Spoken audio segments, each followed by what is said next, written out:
Hello everyone. तो आज का हमारा टॉपिक है pair of linear equations in two variable. तो हमने इससे पहले चैप्टर पॉलिनॉमियल में देखा था कि लीनियर इक्वेशंस क्या होती है। लीनियर इक्वेशंस ऐसी होती हैं जैसे कि x+1 या फिर y+2 या फिर ओनली z या फिर कह सकते हो आप z-2। ठीक है, ये सब आपके लीनियर इक्वेशंस हैं। लेकिन ये लीनियर इक्वेशन कितने वेरिएबल्स में है?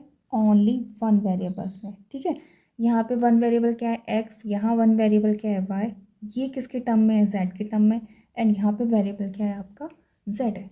अगर यही लीनियर इक्वेशंस मैं इन टू वेरिएबल्स में बोलूँ तो मेरी इक्वेशन कैसी हो जाएगी? मेरी इक्वेशन ऐसे हो जाएगी जैसे कि x+y+1। तो इस वाले एक्सप्रेशंस में आपके टू वेरिएबल्स आ गए हैं। ठीक है, कौन कौन से टू वेरिएबल्स आ गए? एक x आ गया और एक y आ गया। और एग्जांपल दूँ? और एग्जांपल हो जाएंगे आपके 2x+3y-1। तो ये भी एक लीनियर इक्वेशन हो गई आपके दो वेरिएबल्स में। ठीक है, अब इन्हीं लीनियर इक्वेशंस को जो दो वेरिएबल में दी हुई है, अगर मैं इनका पेयर ले लूँ, ठीक है, तो अब मैं लेती हूँ pair of linear equations in two variable. तो मेरे पास क्या हो जाएंगी? दो इक्वेशंस हो जाएंगी। दो इक्वेशंस हो जाएंगी, दोनों कैसी इक्वेशंस होंगी? लीनियर। और दोनों लीनियर इक्वेशंस कितने वेरिएबल्स में होंगी? टू वेरिएबल्स में होंगी। ठीक है, तो जैसे कि मैं एक इक्वेशन ले लेती हूँ 5x+4y-1 = 0। देखो, ऊपर वाले एक्सप्रेशंस आपके पॉलिनोमियल के ही थे, लेकिन अगर मैं इक्वेशंस की ही बात करूँ तो इक्वेशंस में क्या जाता है आपका? इक्वल टू की टर्म आ जाती है।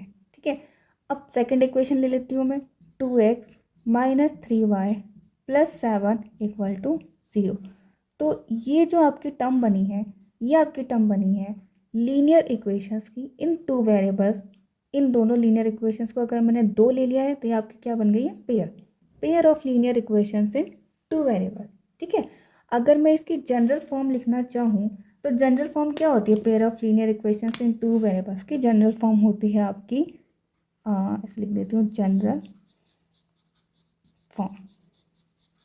ठीक है, जनरल फॉर्म होती है आपकी ax+by और +c = 0। ये c क्या है आपका? कांस्टेंट। ठीक है, और एक इक्वेशंस क्या होती है आपकी? जैसे कि इनको मैं 1 1 ले लेती हूँ। ठीक है, तो सेकंड इक्वेशन का ले लेते हैं हम a2x+b2y p2y +c2 = 0। तो ये आपकी जनरल फॉर्म हो गई है pair of linear equations in two variables की। ठीक है, अब हम इनके बारे में थोड़ा और डिस्कस करते हैं। तो हमने पॉलिनोमियल चैप्टर में भी लीनियर इक्वेशंस के ग्राफ देखे थे। इनके ग्राफ ऑलवेज क्या आते हैं? एक स्ट्रेट लाइन आते हैं, ऑलवेज अ लाइन। ठीक है, अगर मुझे इस इक्वेशंस का जब ग्राफ बनाना होता है तो हम एक टेबल ड्रॉ करते हैं। ठीक है, तो ये टेबल में कैसे अपने पॉइंट लेते हैं, जैसे कि मैंने यहाँ पे x ले लिया और यहाँ पे y ले लिया। ठीक है, एक बार मैं इस इक्वेशन में x को 0 पुट करूँगी, एक बार मैं y को 0 पुट करूँगी। ठीक है, तो जब मैं x को 0 पुट करूँगी तो मेरी y1 की कुछ ना कुछ वैल्यू निकल के आएगी। सपोज कर लिया मैंने y1 आ गया। ठीक है, और जब मैं एक बार y की 0 पुट करूँगी तो मैंने सपोज कर लिया एक मेरी वैल्यू या एक मेरा पॉइंट आ गया आपका x1।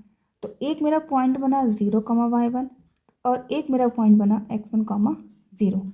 इन दोनों पॉइंटों को मैं एक ग्राफ पर प्लॉट करूँगी। ठीक है, कहीं पर भी आ जाएंगे, मतलब एक यहाँ पे आएगा और एक यहाँ पे आएगा। ठीक है, तो ये मेरा कैसा ग्राफ आ जाएगा आपका? एक स्ट्रेट लाइन आ जाएगा। ठीक, तो हम जब भी ग्राफ बनाएंगे किसी भी लीनियर इक्वेशंस का तो एक लाइन बनेगा। ठीक है, लेकिन अगर हम ग्राफ बनाएंगे दो इक्वेशंस का तो दो इक्वेशंस में क्या होगा कि वो दोनों लाइन अलग अलग तरीके से वर्क कर सकती है, अलग अलग तरीके से आ सकती है। तो अब हम लाइंस का नेचर देखेंगे कि वो लाइन किस तरीके से आती है। ठीक, तो अब हम देखेंगे हमारी लाइंस कैसे कैसे आ सकती है ग्राफ में। या तो आपकी टू लाइंस आर इंटरसेक्टिंग, एक उनका नेचर है कि वो इंटरसेक्ट करेंगी और इंटरसेक्ट करेंगी तो एक ही पॉइंट में करेंगी, तो इंटरसेक्टिंग एट अ पॉइंट। ठीक है, और दूसरा नेचर क्या है कि लाइंस कैसे आ सकती हैं आपकी, lines are parallel, lines are parallel, ठीक है। और तीसरा नेचर क्या है आपकी, लाइंस आर कॉन्साइड, आपकी लाइंस क्या आ जाएंगी, कॉन्साइड कर जाएंगी एक के ऊपर एक, COINCID कॉन्साइड, ठीक है।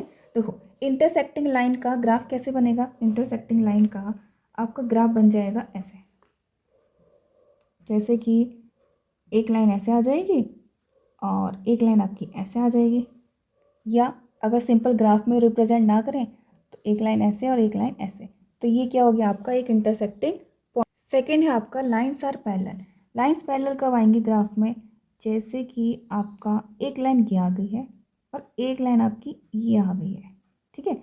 और अगर जनरली देखूँ तो जनरली पैरेलल फॉर्म्स का ग्राफ कैसा होता है, जैसे कि एक लाइन ये आ गई और एक लाइन ये आ गई, ठीक है। इनके बीच की डिस्टेंस क्या होती है, हमेशा सेम रहती है। लाइंस आर कॉन्साइड, कॉन्साइड क्या होती है, जैसे कि हमारा एक ग्राफ है, इस ग्राफ के ऊपर अगर एक लाइन ये आ रही है तो एक दूसरी लाइन भी इसी पे आ जाएगी, ठीक है। ये 1 और 2 दोनों इक्वेशंस का ग्राफ होगा, 1 और 2, this is like 1 and this is line 2, this is line 1 and this is line 2, and यहाँ पर लाइन 1 एंड लाइन 2 का इंटरसेक्टिंग पॉइंट ये हो गया आपका, ये क्या है आपका इंटरसेक्टिंग पॉइंट, इंटरसेक्टिंग पॉइंट, ठीक है। और लाइंस आर कॉन्साइड मैं इसका जनरल में बता देती हूँ, जैसे कि ये है और इसी के ऊपर एक इक्वेशन या एक और लाइन इसी पे आ गई है, ठीक है। अब ये लाइंस किस नेचर की आती है उसको हम डायरेक्टली फाइंड कर सकते हैं दोनों लाइंस के एक्स और वाई के कोफिशिएंट के रेशियो को लेकर के, ठीक है। तो अब हम देखेंगे कि जब हम एक्स और वाई के कोफिशिएंट की कंपेयर करते हैं तो हम कैसे बता सकते हैं डायरेक्टली कि लाइंस हमारी इंटरसेक्ट आएंगी या पैरेलल आएंगी या कॉन्सेंट आएंगी, ठीक है। तो इसके लिए अब मैं एक इम्पॉर्टेंट टेबल बनाती हूँ और वो टेबल वेरी वेरी इंपॉर्टेंट है, ओके। तो अब हमारे पास जैसे कि ये दो जनरल फॉर्म है, ठीक है, ये क्या है आपकी जनरल फॉर्म, इस जनरल फॉर्म से हम कंपेयर करेंगे इनके रेशियो, इसका मतलब है हम कंपेयर करेंगे A1 by A2 and compare करेंगे B1 by B2 and compare करेंगे C1 बाय C2 को, उनकी कंपेयर करके देखेंगे कि इक्वल आते हैं या नहीं आते हैं। अगर इक्वल आएंगे तो उनका नेचर अलग हो जाएगा और इक्वल नहीं आएंगे तो उनका नेचर अलग हो जाएगा, ठीक है। तो जैसे मैं फर्स्ट कंपेयर कर लेती हूँ कि if A1 by A2 is not equal to B1 by B2, अगर हमारा कंपेयर करते ही पहला वाला ही रेशियो अनइक्वल आ जाए, ठीक है।